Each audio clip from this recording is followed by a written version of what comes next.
Hi, welcome back. My name is Jose Macias. You all can call me Dr. Squeezebox. Let me know if you like that name, leave it in the comments. Or you know what, don't mention that. I like that name, so I'm gonna stick with it. Dr. Squeezebox here, right? So this is what we're doing. Thank you all, first of all, for watching my introductory video. Thank you all very much. Please like, please comment. Let me know what you think. So let's get into the meat and potatoes of what we're actually doing here. We're here to work on accordions. We're here to fix things. We're here to make sure that they operate to the best of their ability. And luckily, not only do I work on these now, but I'm also a player. I play these things. So I know what the client or the customer is asking for the most part. So right now, I'm working on this, not this one, but in this kind of style. Right now we have a 3-row diatonic. This is a Hohner Panther accordion. So what we have here on deck is not much different than what we have inside. If anything, it's exactly the same. I have the pins, the bellow pins, right? These are what these are. I've already taken them out up here so I can easily expose this to show you all the inside and then to see the process of it actually on the tuning deck, right? So here we go. Once I said the bellow pins were pulled out, oh, let me show you how that happens, right? This is what I use to pull them out. If you can see here, there is like little grooves that were made to the size of the bellow pins, so they can easily be pulled out. These are probably regular pliers, right? But they were just adjusted and to work on accordion specifically. Just to give you a little demo, so because I want y'all to see this process in its entirety, right? A bellow pin, this is what it is. See that? Looks like a little nail. These go in here. You heard that rattling on the inside. There's a reed block that's loose, but we'll get to that right now. But see this? This is all you do. And do your best not to scratch the finish because, like I said, I play accordion, and when I see a scratch on mine, I know it. So be careful when you're doing this. If you do it. If not, send it to me. I'll work on it. Okay, so here we go. This is a reed block, right? It was loose. I told you it was loose. This is the bass side, right? And those are the bass reeds to that. And then here we go, right? These are the reed blocks. And just to show you, where is my screwdriver? There we go. You can see here, right? They're held with these brackets or these clamps, right? So to take them off, you loosen that as well. See how it loosens it up? And these are called resonator brackets. You loosen those as well in an effort to extract the reed block. And there we go. Pretty simple. So think of this like a cooking segment, right? Like, you know, when the chef has like half of the meal finished and then he pulls a pan out from underneath to expose the already cooked dish. It's kind of what we have here, right? Let's say we've taken these out, which they are. And now we have this. That's what we have here. These are reeds. This is called the reed plate, and this is the actual reed, that little tongue right there. And these are called the reed valves. So what I'm doing with this, I'm rewaxing this. The wax was old, it was a little brittle. So these reeds, they're the same reeds that were on the other reed, the reed block, but all I did was kind of clean them up, took off. The wax tends to stay on the sides and on the top and on the bottom. So as you can tell, I kind of cleaned these off as best as possible. And now the next thing is to actually wax them onto the reed block, right? And it'll eventually look, like I said, it should eventually look like this. So this is a waxed reed block, right? So that's what we're getting to. You see, there's the wax. And I actually shot some video of another reed block that I was working on. It's an overhead video. So you can kind of see the process. It's basically the same. It was just a different reed block. Some are more severe than others, depending on, let's say, how brittle the wax is or how old the reed blocks are. The older they are, the more brittle, the more likelihood that the reed valve is kind of scrunched up, which kind of leads to an unstable sound, right? You can hear it fluttering, especially when it's wrinkled. What we're going to do here now is, as you can see, we have all the valves on and they're all nice and neat. Next thing to do is to actually wax the reed onto the reed block. That's going to be the next move. Up next, I mentioned a top-down video, right? So I will be going over a little voiceover explaining the process of what I'm doing there, which does not differ very much from what I'm doing here. They're very relatable. So if you see that one, let me know what you think. But yeah, let's start on this process. So this is a top-down view that I mentioned earlier. If you all have any questions or comments, please leave them down below. Also, please excuse the mess on my workbench because this is an actual functioning shop and I got stuff coming in all the time. So once again, please excuse the mess. Here we go. So I had an accordion come in not too long ago. It came in for a tuning, but the accordion was less than slightly used as well. And a lot of times there tends to be issues more than just the tuning. On this one, we had wax that was old and brittle. We had glue that was old and brittle, the glue that was holding, or the glue that holds the reed valves. So upon beginning the tuning, issues started to come up. As I began tuning the accordion, applying a little bit of pressure on the reeds, the reed wax would give way and it would just kind of fall apart. So then I had to not only just tune it, but some of the reed plates I had to actually rewax with fresh wax. So, and on top of that, there were a lot of broken reeds as well. So it wasn't just the tuning. And no, the tuning does not include broken reeds. So that's extra labor. That's extra work that goes into it. So as you can tell, what I'm doing here, there was air going through one of the reeds, and you can hear it. And this is a 2-reed instrument, so it means for one note, for one button, there are 2 reeds. One is a master side and one is a tremolo side. And on this side, as you can tell, it is here we have the master side, but now I'm checking the tremolo side, just to make sure that I have the right note. So here I go about having to take out, well, there I am clearing my bench, my workstation, because I'm going to have to remove the reed block from the tester, and I'm going to have to put it down there on my bench to start working on it and rewaxing, finding the right reed as well. So there's that too. And I do have spare reeds. And you can see the wax there in the right-hand corner. All right, here goes. You see, you can tell that I've been working. Look at all that wax and glue and stuff on the top of the blue cover on my workbench. All right, there's the reed block, sorry. What am I doing? I'm not sure. Just kidding. Oh, so I'm moving the camera back to the reed tester, and you can see the air going through it. Both reeds are broken because as I'm pulling up and pushing down, there's no air. It's all to the side to make sure that I had the right reed or the right notes. And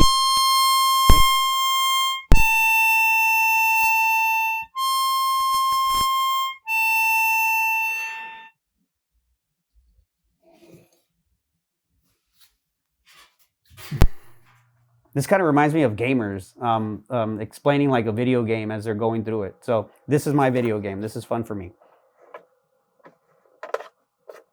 And that little black thing on the corner, that's for my elbow, because putting it on the bench, it's a hard surface. So like I said, there's a lot of work always coming into the shop. So I try to make myself as comfortable as possible. And that's just a little spot for my elbow to rest. So in case you were wondering what that was.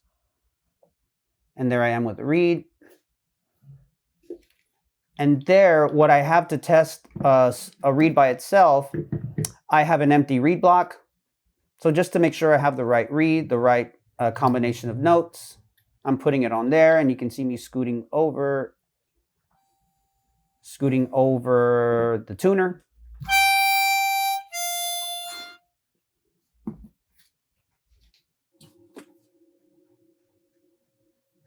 All right.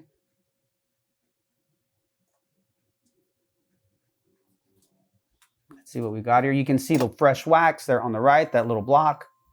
There I am testing the reed. Seeing if it's the right one. And yes, it is. And I don't know if you can see, there's reeds up there that I've already waxed that has fresh wax. So I've done some of this work. I've done work on this one already. It's just as I was moving forward, like I mentioned, this accordion is not new. So I had to, oh, there's me with the screwdriver popping out the reed, which will be pretty easy because the wax is very brittle. You can see some of the wax just kind of popped out there. That's an indication that it's pretty broken. And yes, both are broken. You can see that on both sides.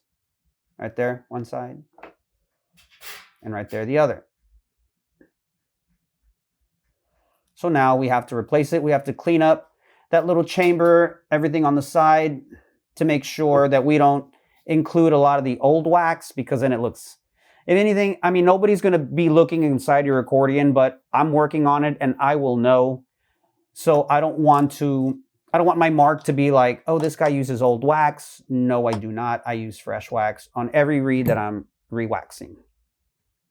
And there I am with my little waxing tool. And you can see the waxing tool also. It's pretty caked on with wax. And what I do is, how I clean it off, I just kind of use a lighter and to heat the wax, and I clean that tool. But right now, at this moment, I had been working a lot on this accordion, so some of the wax was accumulating on the waxing tool.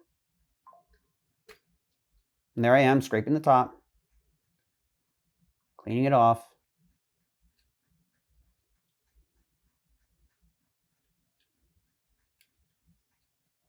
Pretty old, pretty brittle, but not to worry. We have fresh wax, we have new reeds, brand new valves.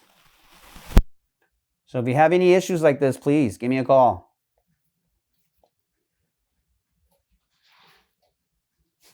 There I am, just dumping the wax on my floor. I'm just kidding, I'm dumping it into a trash can. I'm not dirty like that. Right, we can see as I'm scraping it off, making sure I get just as much as I can out of there. Like I said, we use fresh wax, or I use fresh wax here.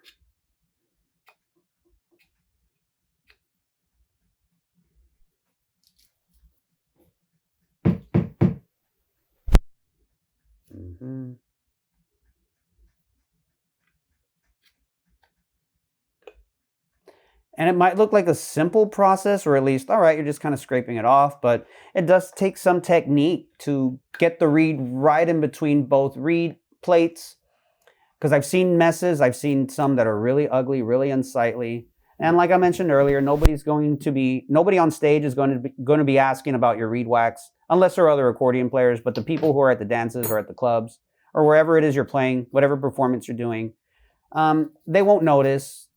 So here I am. So it's not as simple as just, okay, let's put it on and wax it. Sometimes you have to add other parts, there's extra labor, extra work that goes into it. So, and to do that, not only is it a trade, but it's also an art to make sure you have the right amount, make sure the right amount of filler. And also, if the filler is maybe too long into the reed chamber, it can actually choke out the reed on the inside. So you have to customize it, and here I'm having to do it again because I didn't cut it long enough. But now I'm getting my little saw. There I am, inserting the filler into the reed chamber.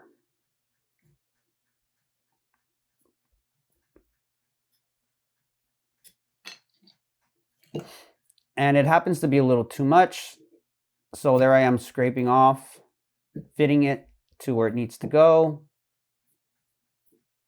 or making it flush actually to the reed block.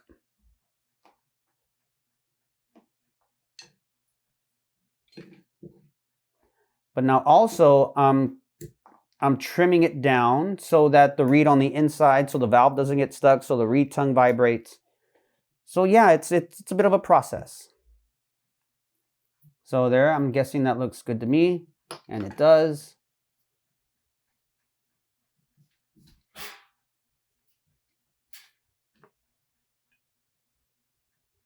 There I am, making sure it fits, making sure there's clearance for the reed on the inside, or for the reed tongue and the valve on the inside.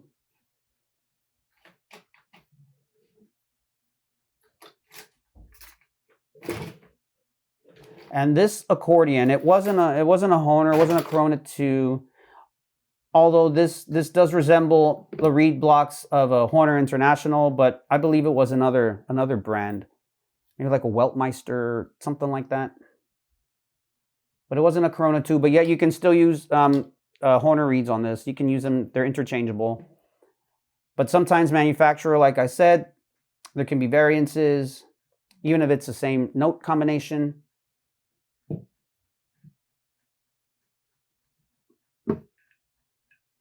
So there I am, fitting it, make sure everything works well.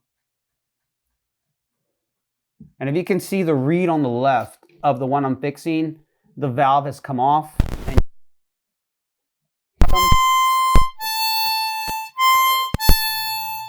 it's pretty brittle.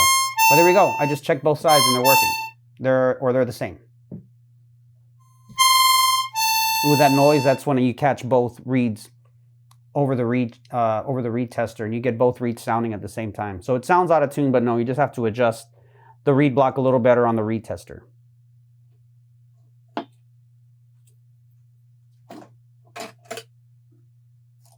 right, moving the camera over.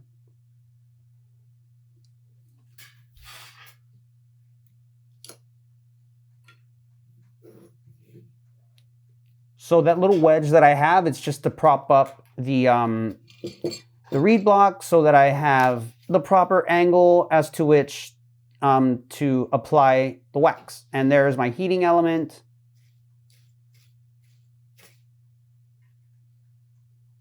That was in my right side, and here on my left side, I have the wax. And there I go, heating it on, waxing it on to the reed plate. Sorry, I got a phone call there. I'm guessing it's another tuning. Call me. But not right now. There I go.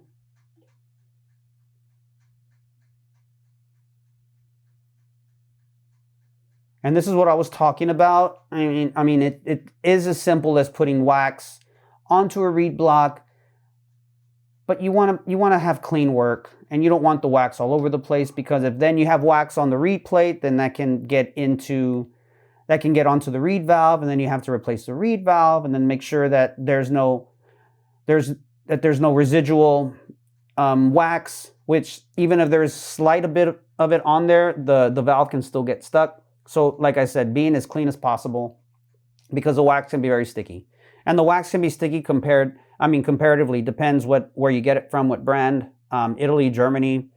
I mean, they have different mixes, different amounts of wax, because not only is it beeswax, it's beeswax with a bit of rosin in there, so to get the right combination. And it could be other things too, depending on what country you get it from. I think sometimes in Italy, they've even add like olive oil, so I've read that before. But for the most part, it's rosin and it's beeswax.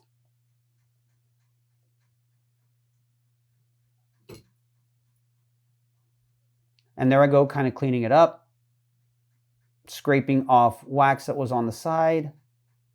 Like I said, clean work is good work.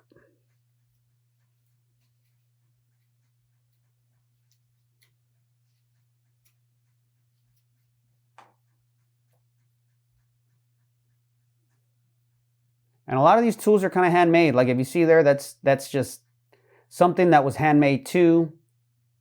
That little scraper that I have.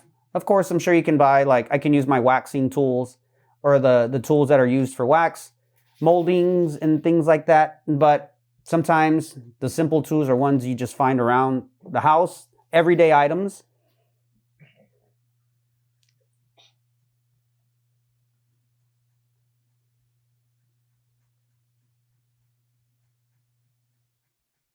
Mm-hmm.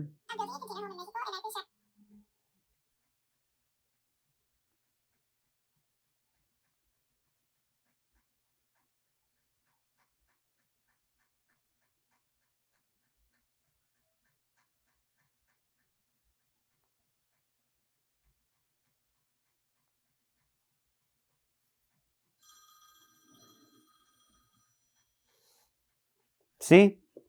More phone calls. I'll get to you in a bit. You see that other side, the wax that's really old? That's what I mean. And you see this fresh wax on top? On reed 6, 7. See? Good work. And you can see there the dark wax, that's the old wax. And right there in the middle, on reed 6 and 7, you can see the fresh wax going on. And here I am replacing another one. Oh, what happened here, I remember. I went to, oh look, there's 3. That's right. I went to tune a reed, and as I went to expose a reed tongue, I had about 3 reeds come off too. So it's almost as if I replaced or re-waxed the entire reed block.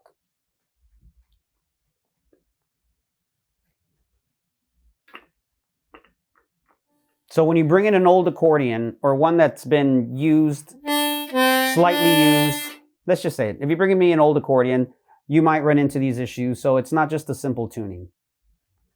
And here I am using a little carving tool to make some space in the reed chamber for another reed, because the one that I'm going to use, like I said, is the same reed combination. But like I said, there can be variances on manufacturer, on, like I said, on the time period.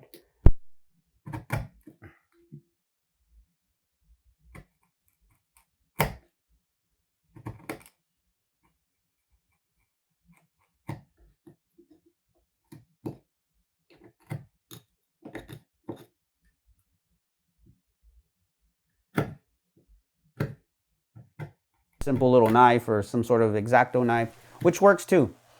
But these craft tools are make the job a lot easier, and it's a bit more precise.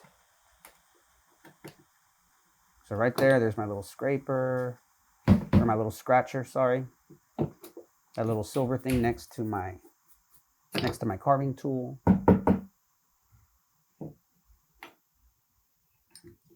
So there it goes. There I am fitting it, making sure I've cleared enough space or enough area for it.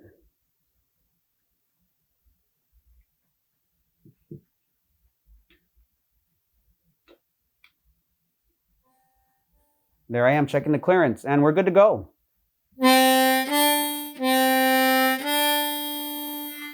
If it wouldn't have worked, the inside reed, you would hear it. It probably wouldn't have rang, or it wouldn't have rang as clear. So here I go. We have the third reed in place.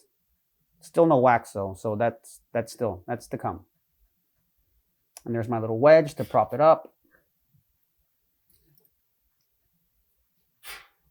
It's not a big angle, but just enough so that the wax, the hot wax, stays there at the bottom as I apply it. And there I am fitting them right over the reed chamber.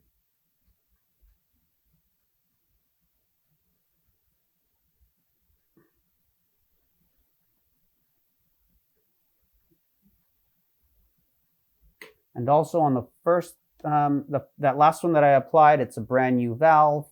Because like I mentioned, the glue on holding the valves together was pretty brittle as well. So I don't know if they left it. Oh, there's my wax. I don't know if they left this accordion out in the elements, or it was just kind of neglected. But the glue was pretty old. The wax was very brittle.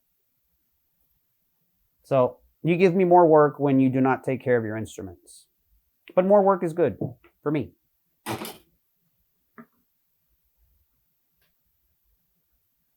There's my heating element again. Look at the heating element too. You can tell it's had a couple of battles there. So it's been used. It's not brand new by any means. Although I did buy it brand new.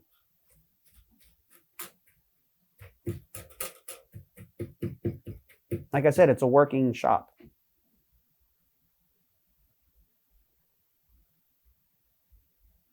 Yep, there I go. Just applying it to the third one, now the second.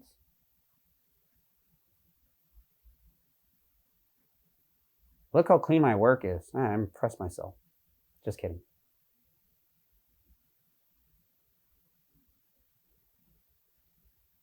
But I do my best to make sure that it's nice and clean and good work.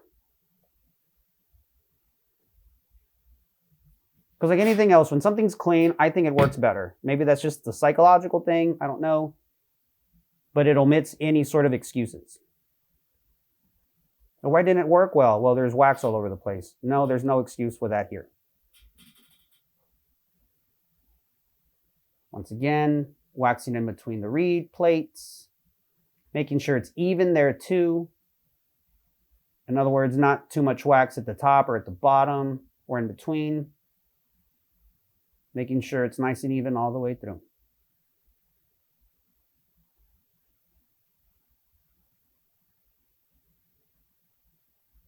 It's funny, I'm left-handed, but my right hand takes dominance here. It takes dominion. Look at that. I play accordion too, and I'm left-handed, but I play with my right hand. That's pretty interesting. I think so. Yep, there we go. More wax. Fresh wax. So take comfort in the fact that if you come here, if you bring me your accordion, it will be done well. It will be done with care and with clean new elements, as in wax, reeds, valves. I don't really reuse anything unless it's really good, but most of the time I'll just apply a new valve, new wax, because that's probably the only way to do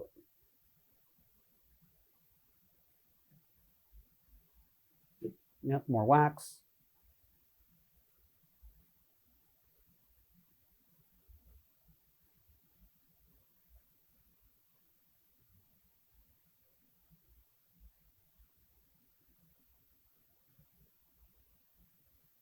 Now what I do is at first I started with a bit of a bigger angle, but then I bring it down so that it sits a little more flush to the workbench, or more like at a 90 degree or close enough to that, straight down. Or sorry, 180.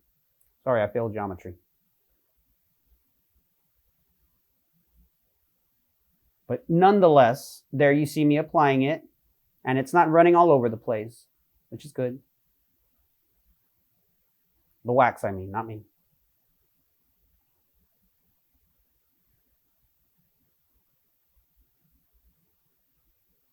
Slow and steady. There we go.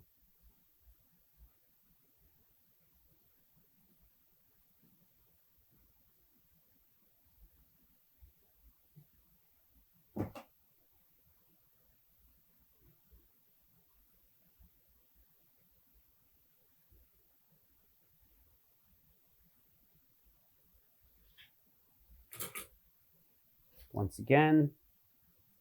And if you're wondering if that's like something from a measuring tape, it is. Like I said, everyday objects, everyday items can be turned into, I guess you call it a jig, something you kind of make up, little tools by yourself.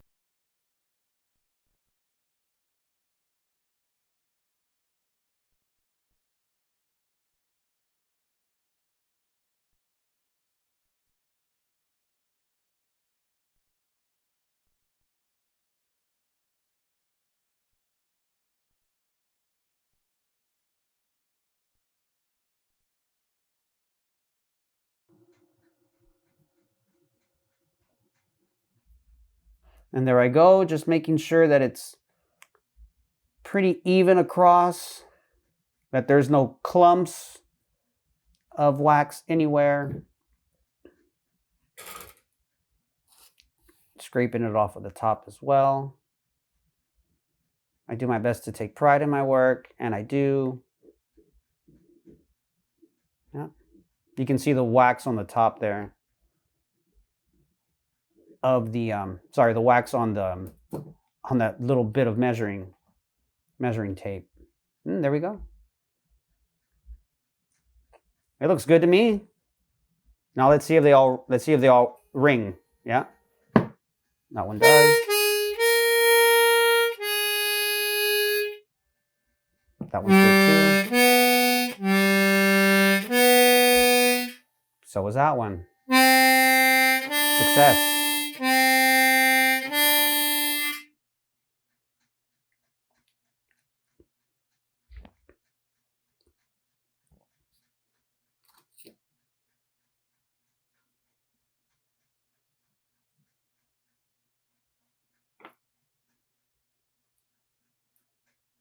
I think there I was clearing out some wax.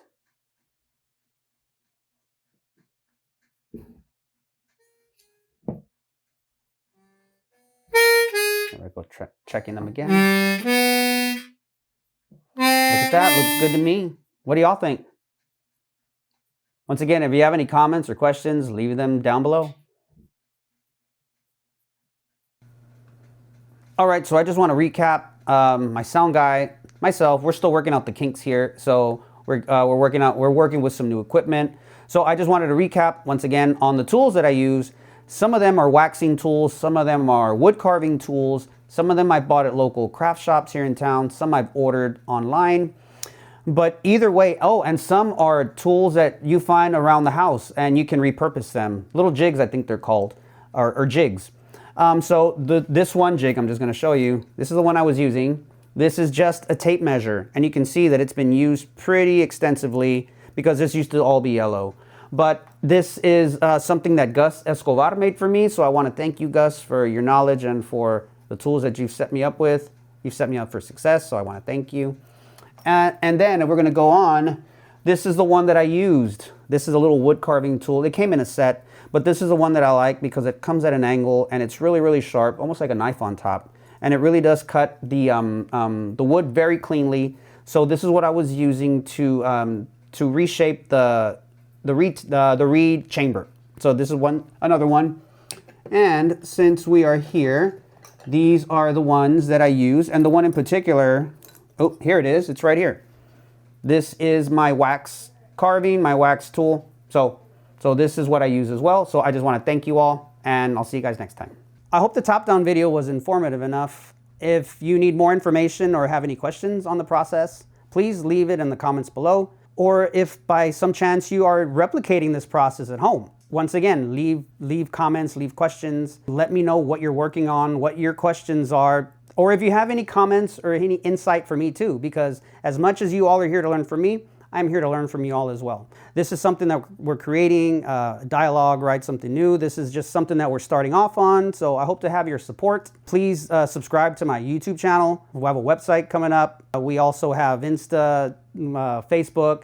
I'm at Dr._Squeezebox. So please look out for me. We have more videos coming up. Some might be in the same process, but every accordion is different. So every process is not the same. So please keep an eye out. Thank you all.